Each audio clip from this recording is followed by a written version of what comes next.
Transition to Lincoln, where Nebraska rarely loses, and that just wasn't going to happen last night. I know Maryland has showed signs of life as of late, but Nebraska is also probably sick and tired of hearing people talk about, well, they were 20-0 against easier competition. Yes. Look at what has happened since. They're still projected to be a top 3 seed, and I think we saw last night why they are so balanced on both ends of the floor that they can rely on different guys, multiple different guys, home or away, every night. Yeah, because it was a dogfight. You got to give a bunch of credit to Maryland because they came out there, they played hard, they played physical, and they made it a tough game for the Cornhuskers. But around that 10-minute mark in the second half, Nebraska just took the game over. And I got to show love to my guy, Braden Frager, because Braden Frager is back. He looked big time down the stretch in that ball game. He won it for him in the end. You look at it, he had a flow of a few possessions in a row.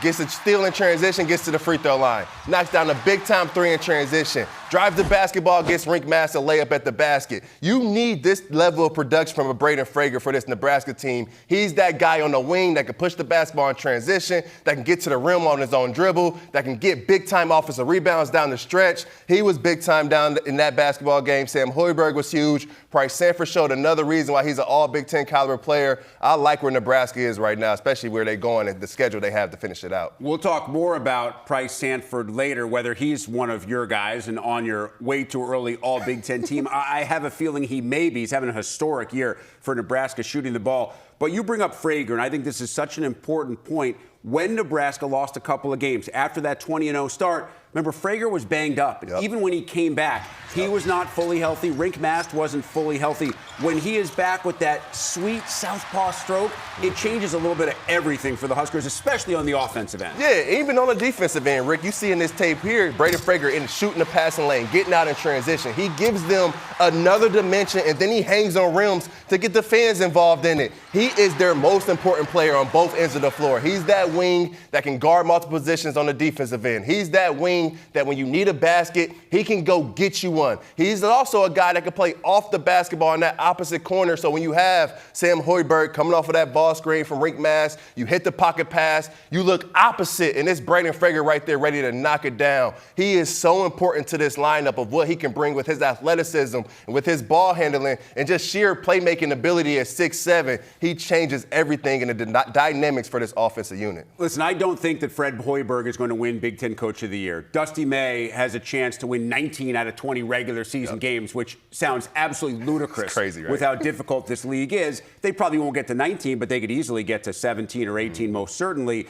Still, I think the job that Hoiberg has done cannot be overlooked. No one, and I mean no one, expected us to have a conversation at this point in the year, the last week of February, about Nebraska being inside that NCAA top 16, almost certain to be a top 4 seed, and a team that is favored to make it to the Sweet 16. Nobody outside of Lincoln believed that. Yeah, and that's why I actually have Coach Hoiberg as my Coach of the Year right now at this point, because no one expected. When you look at Michigan and Dusty May, they came into the season as a top 10 team. They came into the season as a favorite to win the conference. They went out and got some of the best players available in the transfer portal. But you look at Fred Hoiberg, brought Jamarcus Lawrence back, went out and got Price Sanford, went out and got guys that were flying under the radar but fit his system and fit what he wanted to do. And then in the preseason, ranked towards the bottom of the Big Ten, and it did not matter. You talk to Sam Hoiberg and Rink Mass coming into this year, they felt like they had a chance to win the Big Ten. That starts with your coach. Coach gave those guys the confidence. He had a brilliant game plan. He got guys that fit what he wanted to do, and now they're reaping the benefits of it. Because you look back a few seasons ago where Fred Hoiberg was, he was up against getting fired. So when you're up against getting fired, you go back to the drawing board, you do it your way, and this season it's working out for Coach. He's done it his way, and he's benefiting from it. Can you imagine how emotional it's going to be in Lincoln on Senior Day with Sam Hoiberg set to play his last against Iowa, revenge game after losing to the Hawkeyes earlier this year up in Iowa City? Third and final Big Ten game on Wednesday night takes us all the way out west, where Oregon kind of shocked the world a little bit by knocking off Wisconsin. The Badgers appear to be in a great spot, but you have to give Oregon a ton of credit. They knocked off USC a couple of games ago, which could really hurt USC's chances of getting into the tournament.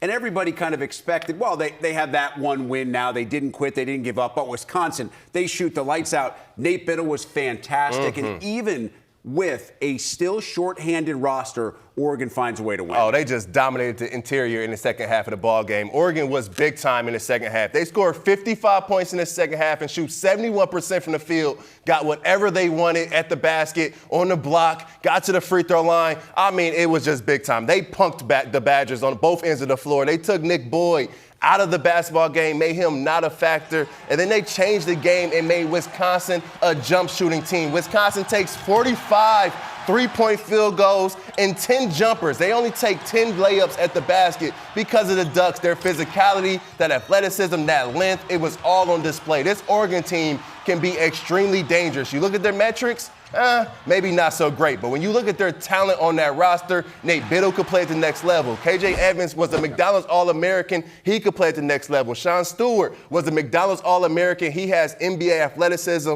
And now they're starting to get the best basketball from Takai Simpkins. I would not want to play this Oregon squad right now. You cannot look at their record because these guys are playing for more than just Big Ten wins. These guys are playing for their NBA future. And that changes things towards the end of the season. And there's a very good chance they could play on Tuesday. And as we've seen in tournaments past, sometimes those teams that play early get their legs underneath them. They get a game. That second game against the team that's favored, it's the underdog that comes out and builds a big first-half lead. So you bring up Wisconsin's shooting woes last night. If there is a concern for me with the Badgers heading into the postseason, it's exactly that. And their three biggest wins this year, they went over 90 points because they made 15 threes in each of those games. Sometimes that doesn't travel. And because they're playing a different way, they're not as defensive-minded as Wisconsin teams we've seen in the past. Yeah, exactly. You can't just depend on the three-point ball to go in and win good games, but you got to have other ways to score the basketball. When I look at Wisconsin, they should have more ways to score the basketball. It should not just be beat you from three or die from it. You got guys that can get into the lane at will off the dribble. You look at John Blackwell, he got his 22 points. He took 18 shots. 14 of those shots came from the three-point line. And I know young fella can shoot the basketball, but he is a monster at the rim getting to the free throw line. Nolan Winter, he's got to be a guy that can throw the basketball to on the block and say, go get me a basket. Even when you look at Austin Rapp, you look at this game, you look at Wisconsin, and you mentioned the times where they have made 15, 16 threes and won big-time games. It's about how they got those threes. It was John Blackwell, as Nick Boyd, getting the basketball into the paint and spraying out. Last night, they reverted back to that old Wisconsin from early on this season where it was one-on-one basketball, individual matchups. Guys got into that, kind of going back and forth with Takai Simpkins, wanted to prove something,